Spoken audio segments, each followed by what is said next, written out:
పలికిన దేవుడవు,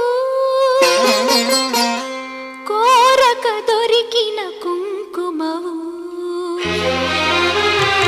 ఏమని పిలువను నేను, ఇలవేల్పుగా నిన్ను కొలిచేను.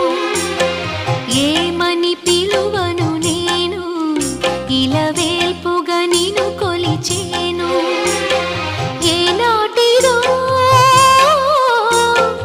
ఈ పుణ్యము, ఇది కమ్మని తలపులు కలిపిన బంధము. ఏమని పిలువను నేను, ఇలవేల్పుగా నిన్ను కొలిచేను.